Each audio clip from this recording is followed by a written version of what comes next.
Let's start with a quick tip on sleep. We're going to try to pack as many of these as we can into our time together on how to get the best night's sleep. I want to ask you to take a moment and think about something that really disrupts your sleep. And you might come up with several different things. And I wonder if any of you thought about this, thought about Nocturia. And you might be saying, Nocturia, what does that word mean? That is the scientific term for waking up in the middle of the night and going to the bathroom. And the reason why I'm putting this at the very beginning of the talk is that every time I talk about sleep in person, when it's over, people come up and ask questions.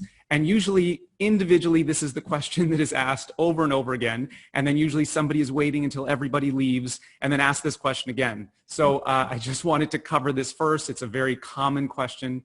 And it's important because it actually highlights something that we often don't think about, which is the relationship between hydration and sleep. It might not be the first thing that we connect, but if we're not getting enough hydration or enough liquids during the day, it actually can ruin our night's sleep.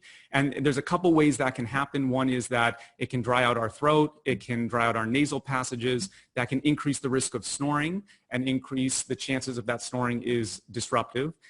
Being dehydrated can increase the risk of muscle cramps or pain. And if we're dehydrated throughout the night, it's actually harder for us to be focused or productive or alert during the day.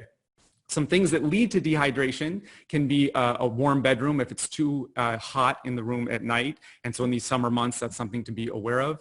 And so the common idea is that, well, we should just hydrate before bed. But the tricky thing is if we drink too much before bed, then we're waking up constantly going to the bathroom, and that can be disrupting our sleep. So the key take-home message on this is that we actually definitely want to focus on hydration for sleep. But the National Sleep Foundation recommends about 91 ounces of liquid spread out throughout the day for women. And that's essentially non-caffeinated liquids. And men should aim for about 125 ounces. And this is based on average body weights. But the key take home is not to try to get them all in before bed or too much before bed. Instead, trying to think about every hour dividing this amount of hydration up. So then we are hydrated enough throughout the day so that it doesn't wake us up through the night, or we are not dehydrated and it's not impacting our sleep. One other thing about waking up to go to the bathroom is there was an interesting study that found that the amount of salt that we take in during the day can increase the number of trips to the bathroom. So if somebody's having too many disruptive trips to the bathroom throughout the night, thinking about lowering the amount of salt that they're taking in. Okay. So let me ask you this, how are you sleeping? Like this, nice and soundly, getting a great night's sleep every night, or more like this? If you're like this, don't feel bad. You're not alone. Most people have trouble falling asleep or staying asleep at some point during their life.